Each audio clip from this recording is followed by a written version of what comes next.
في فيديو النهاردة هنضرب 3 عصافير بحجر واحد. بدل ما تجيبي الكرنبة وتورقيها وتقطعيها وتسلقيها وتشيلي العروق اللي فيها، النهاردة هقولك ازاي تقطعي الكرنب بأسهل طريقة، وكمان تسلقيه بطريقة سهلة، وكمان البواقي اللي بتتبقى من الكرنب مش هترميها، هقولك تعملي فيها ايه. تعالوا بقى نبدأ في تقطيع الكرنبة بتاعتنا. اول حاجه بمسك الكرنبه بتاعتي وبقسمها ل3 اجزاء بالطول، 3 اجزاء افقيه.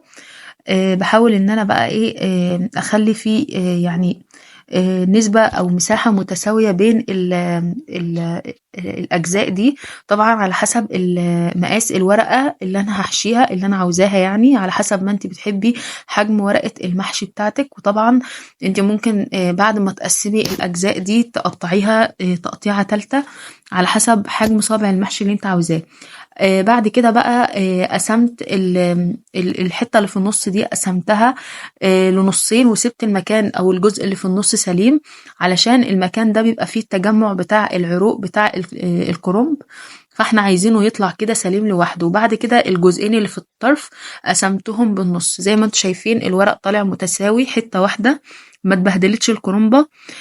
هبدأ بقى ان انا اعمل ايه، هشيل طبعا الورق بتاعي، افصله عن عروق الكرنبة زي ما حضراتكم شايفين كده. طبعا الورق كله طالع، يعني مفيش ورقة مقطوعة ولا اي حاجة. وطبعا الحاجات اللي في النص دي، الورق الصغير اللي في النص ده، هقول لكم تعملوا بيه ايه في اخر الفيديو. انا هفصل الورق بتاعي عن عروق الكرنبة، وطبعا هيطلع لنا في النص الحتة اللي هي بتكون فيها تجمع العروق بتاعة الكرنبة، اللي هي بتبقى ماسكة الورق كله. تمام كده، انا بفصل الورق بتاعي عن العروق بتاعة الكرنبة وعن راس الكرنبة. طبعا انت بعد ما بتقسمي الكرومبة بالشكل ده، طبعا الورق بيطلع متساوي، بتقومي جايبة كل جزء من الأجزاء دي، ممكن تقسميه نصين على حسب حجم الورقة بتاعة المحشي اللي انت عايزاها. انا كده فصلت الورق عن العروق بتاعة الكرومبة. بعد كده بسخن مية على النار، وبحط فيها كمون وملح وخل، وبحط فيها الكرنب بتاعي، طبعا مش بسخنها قوي.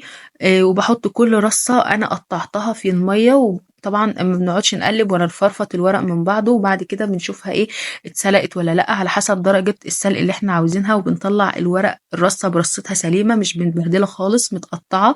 ولو حابة انت تصغري في الحجم عادي، ده حاجة ترجعلك.